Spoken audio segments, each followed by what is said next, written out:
God, dude, that's a giant. Locked it.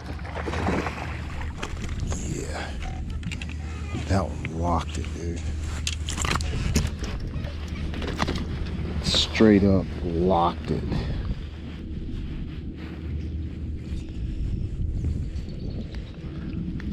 Straight up locked that thing up.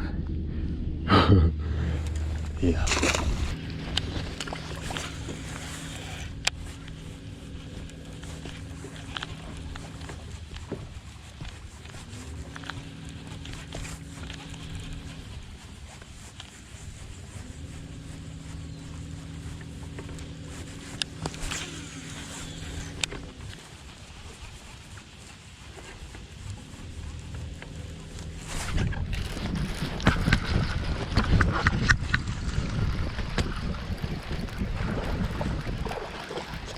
They come at me so fast I can't keep up with them.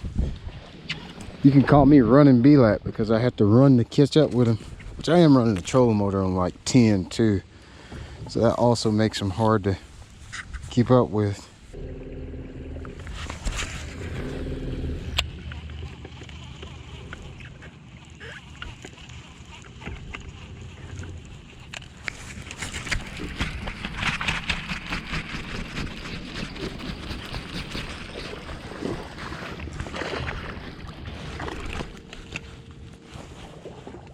Oh, I'm on this chatterbait. Not even sure you can see that guy. I got my life jacket on still. Holy smokes, he bit off the trailer to my chatterbait. Never happens. Huh. That one's too small to even weigh, but he chomped down on it pretty good though. Before we get started, I'm actually going to put all these baits that I'm about to talk about on my website, shopblat.com. I'm going to put the plastics in a kit and the chatterbaits in a kit. So now you got the video. I'm about to hand you the baits. All you got to do is go out and do exactly, retrieve it and fish it in the places that I'm about to tell you about. I'm pretty sure you can catch a fish on a chatterbait. I really feel like everybody's overcomplicating fishing a chatterbait.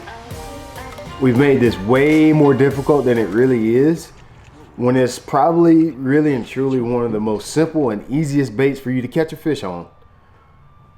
We're making it where it's too hard. I want to help you reel that in, right? I want to help you reel that in a little bit, tighten that up, tighten up the way you see and think and your mind process when it comes to throwing a chatterbait, so you can go out and enjoy it and catch fish. It's very, very fun to catch fish on a chatterbait. One reason, because a chatterbait, you can feel it. It gives you a lot of feedback. You know, it's always, you see that rod tip shaking, it's giving you a lot of feedback. Baits that give you a lot of feedback like that typically are a lot of fun to fish. And so I feel like personally, think about a top water. You get that feedback, you see it, you hear it, you get the feedback, it's fun to fish. Nobody doesn't like to fish at top water. The same process, the same mindset, the same thing is going on with a chatterbait, but just a lot of times you can't see it. It's fun to fish because it's giving you that feedback. You can feel it and know what it's doing. Let's simplify colors first. I already know as fishermen, we like to make colors difficult. We make fun of women when they talk about all the different shades of carpet and shoes and eyeliner and makeup. We make fun of them about overcomplicating colors. We don't care, but when it comes to our baits, then you want to get really serious, don't you, Jerry? All right? Simplify this. I only throw 3 colors, and really and truly, 2 of them really matter. If you don't know anything about chatterbaits, which if you're watching this video and you clicked on it, you probably don't. You probably don't know that much about chatterbaits. Make this simple on yourself. Go with a white chatterbait. I actually just cut this one off of my rod. You can see the line tie thing is still on there, the knot's still on there. And go with a green chatterbait. Only thing about black, I usually only use black in dark water. And honestly, in dark water, the fish can't see your bait anyway. so the green one will get me by. This is where the conversation always gets sideways, and I get so frustrated when we make this super hard. If you're throwing a chatterbait, don't know anything about them, you are going to throw 2 different style soft plastics, and you're going to forget the rest. Number 1, you're going to throw a paddle tail swim bait, a 3-inch paddle tail swim bait. That's going to be one of your trailer types. You know what a paddle tail swim bait is. Minnow style body, boot tail butt. That's going to be one of your trailers, okay? You're going to get it in either, this is where you can get fancy.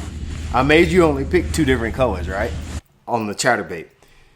You're going to get whatever color you want trailer, because now this is how you're going to make your bait look like different forage species, whether it be crawdads, shad, herring, brim. You're just going to change the color of your trailer.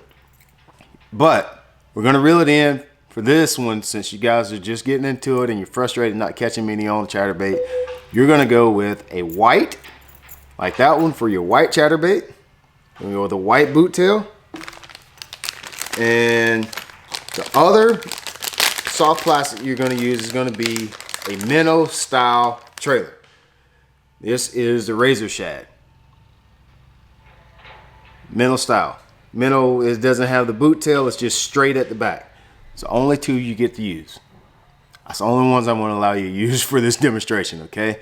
Don't talk to me about craws, don't talk to me about curly tails, don't talk to me about any Mickey Mouse other thing about trailers. These are the only 2 you're going to use. You're going to get these in whatever color you want. It can be green, pink, purple, blue, Hawaiian red. I don't care what color you use, because it doesn't really matter, right? And so you can see mine, I was throwing a goat trailer on there. You don't get to use that one. You don't get to use that one. So I'll take that and I'll rig it up on the back of my chatterbait, just like so. Let me rig it up so you guys can see it. I'm just gonna rig it up with the hook exposed, just bop, bop, bop, bop. Pull it up. Z-Man, you're gonna grab it like that and pull it up and over the barb. All right, and then there is my chatterbait right there. You see, this is a shad and a brown color with a green body. You can mix and match however you want. Don't get too much into that. I'm gonna talk a little bit more about what makes this thing work right, though. Okay, the colors matter. The colors.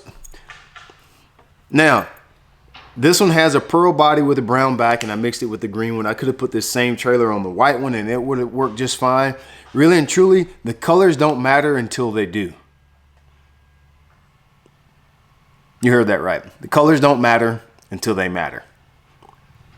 That's all you need to know. Once you've got the right product, you know where to put the bait. Let's talk about how you're going to retrieve the bait.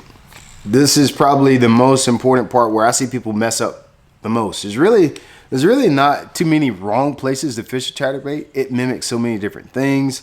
I don't know what it is about the bait, but they really can't stand it. It's something about that vibration that really irritates a bass.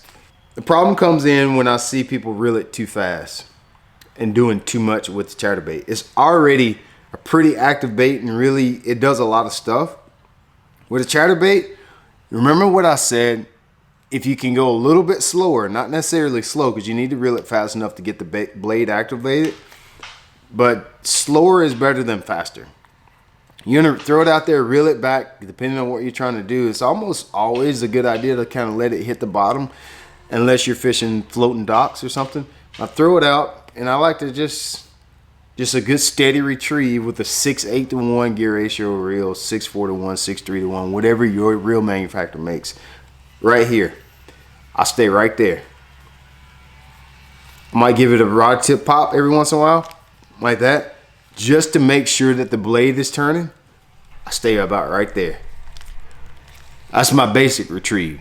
The other retrieve is I'll throw it out and I'll let it hit the bottom, and I might just let it pulse off the bottom, catch up the slack with my reel, and then do it again. Pulse off the bottom, let it fall, hit the bottom, and reel it up again. I like to do that because Chatterbait really mimics a crawdad really good, because that's what crawdad makes. That if you've ever watched them, they kind of hop off the bottom and do that number there. And the chatterbait, I think it resembles that same cadence with the blade chattering like that and stopping and falling back to the bottom. It looks exactly like a crawdad, and it has that same thump, that same cadence as a crawdad. So you can use these to mimic that really well. The best thing for you to do for that, throw it out, let it hit the bottom, yo-yo it off the bottom, not far. I'm not talking about 2 foot off the bottom, but just a little bit, 8 inches, 10 inches off the bottom. Let it fall back, take up the slack. Let it fall back, take up the slack. It's a great way to catch them on a chatterbait.